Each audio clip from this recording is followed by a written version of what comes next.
My name is Ron Garrison, and we've been. And your age as well.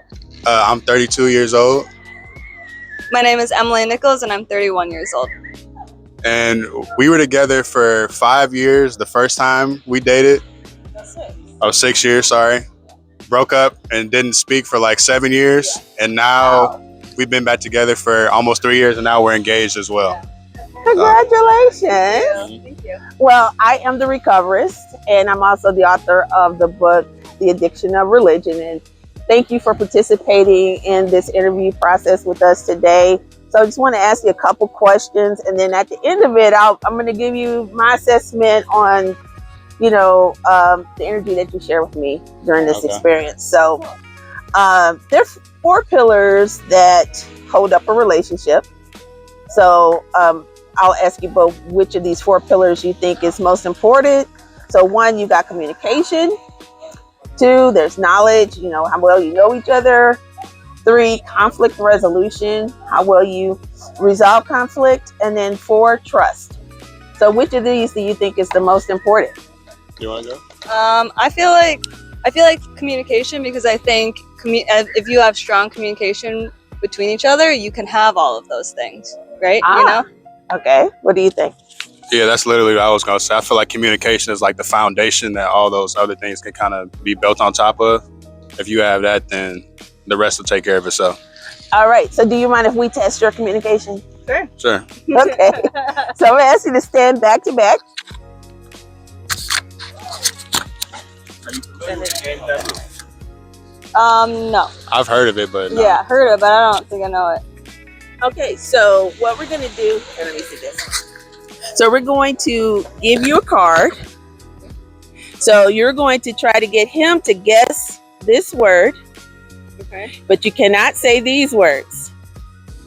Okay. And then if he guesses that one, then you're going to flip it and get him to guess this word, Without saying but you those can't say these words. words. And we're going to give you a minute to go through both. I'm terrible at games, so this is not going to go But well. this is communication, right? So Right.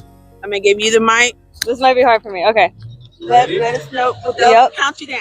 Are you ready? I can say anything? Anything but not these. Okay. This is something that is a rectangle. It usually like waves in the air. A flag? Yep. Wait, hold on. This might be my sister calling me. Hold on. Sorry. Oh no, that's Taylor calling me. Sorry, we got family coming in town. All right, go ahead. Okay. This is something that we need to be able to work. Something we need. Yeah, it's something that we have on our computers and our phones to be able to do our work. Without it, then we won't have access. It's a signal. Internet? What's a different way to say that? A Wi-Fi? Yes. Yep. Good job. Yeah. You got them both. All right, stay back to that. Oh. Stay back to that. All right, so now it's going to be your turn. Okay. So you're Oh, going no. to try to get her to say this word, but you cannot say these. Oh. And then Oh, when no. you finish, Yeah, I'm like, well, she just did it. but she's better at. I'm better listener than talker. So you're trying to get her to say these words, but you can't say those words. And you get a minute. Keep up. Okay, you can do it. Bruh. But to let you know, you ready? Okay. 1, 2, Oh, I know what I'm gonna do. 3. It starts. It rhymes with toots and starts with the R. Roots? Yep. Okay. Okay. It rhymes with turgent and starts with a U. Turgent? Yep. Okay. But it starts with a U. Hey, look. What? No. Oh, I thought you said. No. Oh. You're not supposed to do the rhyming thing, but you already started. Hey, y'all ain't say that. Y'all ain't say that. Y'all ain't say it. Yeah. I got. Look. I gotta do it how I do You it. said Keep going, keep going. with turgent? It starts with Urgent? turgent. Yes. Yes. Urgent. All right. Quick? Look. I'm a different What type were of you? dude. You could have said quickly. I just say when you take a shit. So let me share that. Oh. Okay, look. Let me tell you something. Let me tell you I love that. Let me tell you why I love that. You got straight to the point and you got your partner there. You cut all the corners, you jumped all outside of the box, and you got your partner there in less than like 5 seconds. I mean, I've never seen it done that fast. You broke you created your own rule system. No one has ever done that. So I love that you did that. But also I have to, bow down to her because you were able to use a lot of demonstrative words. You were able to paint a vivid picture that got your partner there. So just based off of that exercise, what do you say to couples who struggle with communication? Because you even said in the middle of yours that you're a better listener than communicator, but you just communicated. So what are your thoughts that you would share to people who are listening today? I just think piggybacking off of that, everybody has their own ways of communicating, their own ways of thinking about things. So I think like learning that about the other person, how they like to communicate, how they hear things as well. Because you can say something to somebody, they hear something completely different. Yeah. So just like having all those things in mind as well as I think is key to just learning how each other communicates and stuff like that. Yeah, you said that well. Yeah, I agree with all of that. Nothing you want to add? No, I mean, I think just for us, the same thing is like we really take time to make sure that we understand how the other one receives things as well. And understanding is not always about how you want things communicated, it's how they want things communicated as well. So, yeah. Awesome. You guys did a beautiful job. So I'm going to ask you a couple more questions and then I'm going to give you my assessment off the energy, off of the, what we just did with the communication and give you my thoughts and any wisdom that I would offer moving forward. Since you guys were together at some point, chose to walk away, but you decided to come back. So, when you have a conflict, how do you typically resolve it? You want me to go? Or? Sure. So based on what I just said about how us being like very different, like you said, I'm a guy that like gets straight to the point. Like I'll cut off all the extra stuff and I'm gonna just say what needs to be said. Sometimes she needs a little bit of space when we have conflicts. And so one thing I've had to learn is like, I may want to talk directly about what the problem is and like just get it all out there, where she may need some time to like just think for a second. And so one thing we've been working on is like, okay, I'm gonna let you have that space. I'm gonna wait for you. And then when you're ready, we can come back and like just talk things through. So we like to talk everything through, but we have to wait for like the right time when everybody's ready to have those conversations. So. Yeah. Awesome. Yeah. And to piggyback off of that, same thing with me, because I am that type of person who likes a little more like, let me take a step back, let me really process everything first. But I've been making more of an effort to go to him first, to not make him wait forever, because I know that he doesn't like to wait. So I'm also trying to accommodate too.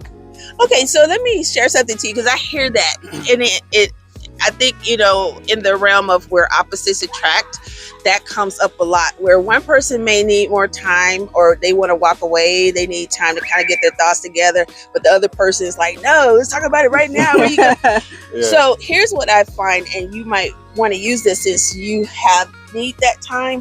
What I think makes the other person who like wants to resolve it now feel a lot better is if you define the time you need. Mm-hmm. So if you say, hey, look, give me 30 minutes. I just need to, I don't want to say the wrong thing. Can I have 30 minutes to get my thoughts together? Then we can sit back and talk. Then that person knows, okay. Yeah. And it gives them 30 minutes to think about what they want to say too. And maybe something that they might have said in anger or would have come out harshly. They get time to soften it. And then you get time, that same space of time, to get your thoughts together about what you need to say. And then you when you do come together after that 30 minutes, it's a better conversation. Right. What do you think of that idea? I love it. Yeah. That sounds great to me. Yeah. And everybody's like, why didn't we think of that? Yeah. But really, it solves it for both people, because it takes the pressure off of her to have to try to come up with what to say in the moment and say something. In a lot of cases, people say they don't want to say the wrong thing or in anger. Right. But you needing to address it, you don't want to run from it, but you need her to understand that this is urgent, that you really want to talk about it. When you create and define that space, it makes it safe for both people. Yeah, I love that. Yeah, Love so that was a great idea. But like I said, a lot of people run into that. Where are you going? Y'all want to tell me? You know, they'll jump in front of the door. You know, it's a lot of. I ain't doing all that, but I am like, yo. But having that set time is Right. That is a great, Having that time that does help out a lot. Okay, so I have 2 more questions, and I'm gonna give you my analysis of what I think I'm seeing with you guys, and then we'll go from there. So one, I'm curious to know what made you break up the first time and step away for so long. That was more so just like we had different timings in our lives of things we wanted to do. At that point, it was more like he was still finishing up school, wanted to settle down a little more, whereas I wanted to go move somewhere else and go do my own thing and I didn't want to like settle down right then at the moment. I still wanted to like live my life a little more in my 20s, you know? But yeah, we were just on a little bit of a different page at that point, which was fine though.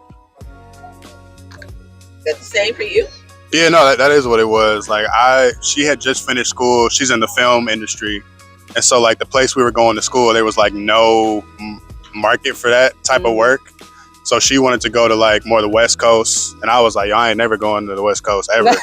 So it was kind of like friction, button heads about that. Like she said, I was just being in 2 different places mentally. And then later on, I started getting more into the music world. And like, I ended up going out to, I won't tell the whole story, but I ended up going out there because I was pursuing music. She was still out there, and that's how we ended up reconnecting. So yeah. And so now I got to know, how did you end back up over here? In Atlanta? Yeah, back on the west side of the world. Oh, we're just here for a wedding. My cousin getting married, but we live in LA. Yeah. So we literally just here for the weekend. Yeah. Cool. So yeah, we still out there. Yeah. Okay. All right, and then this is the last question. Because see, y'all telling me a lot. Okay, so here's the last question. What would make you cheat? And each tell your own perspective. What make me cheat? Yeah, what in it could happen, or that would break down, a breakdown that could happen, or a need that goes unmet? What would put you in a position where you felt like that you might feel like you need to step outside of your relationship? I don't feel like nothing would put me in that position. Yeah. I mean, obviously, like you have struggles in a relationship and things you need to work through, or times where one person may be all in, the other person like, I don't know, like that's natural. But if you feel like you gotta cheat, then you might as well just end the relationship at that point, in my opinion, because it's like, what's the point to me? Yeah, and to circle back, then it goes back to the beginning of we feel that communication is the most important thing. So as long as we have the right communication, we would never feel that way, you know? Like we would always be able to work things out. Very good. All right, awesome. So with that, I really love that answer from you both. So here's my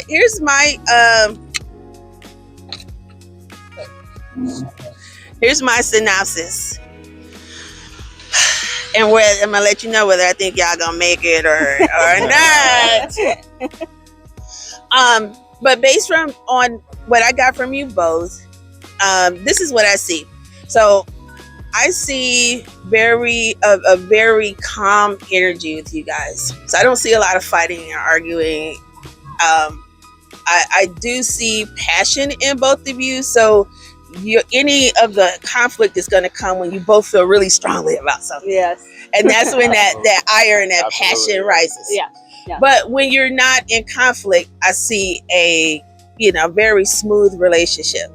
So the only piece of advice that I would offer is around that communication. And I think we gave you a tool today that you guys can use that will probably help you with that. And will keep you from getting to a point where she feels like she has to run because she feels pressured, or you feel like you have to get louder because you want to be heard. You guys can negotiate and agree on that time to step away and come back. And I think that will help you guys a lot. Yeah. Also, what I will caution, because it's what broke you up the first time, it can be what breaks you up the second time. So, and what I mean by that is continuing to check in and stay in alignment with your goals, right? Mm-hmm. Don't assume that each other is, it's going good right now because he's in music and you're in film, and it's working out there in LA because that's where that all happens. But always stay checked in with each other to make sure that your passions stay aligned and that you can accommodate what each other is needing and from moment to moment and season to season. Yeah. Right? Because things change. Yeah. Right? So just stay engaged with that communication, and I think you guys are going to be fine. So they did it! Yay! So thank you both for participating. This was fun. I liked this. Yeah, the only thing I was worried about was that game because Me I'm terrible at games. But everything, yeah, we did it. yeah, we got through it, and I love the advice that you gave us about the setting that time limit. Yeah. We're definitely gonna use that for sure. Definitely. So I appreciate that. Awesome. Yeah. Yeah. This is By the Addiction of Religion by KD Foy on Amazon and Kindle. Kindle.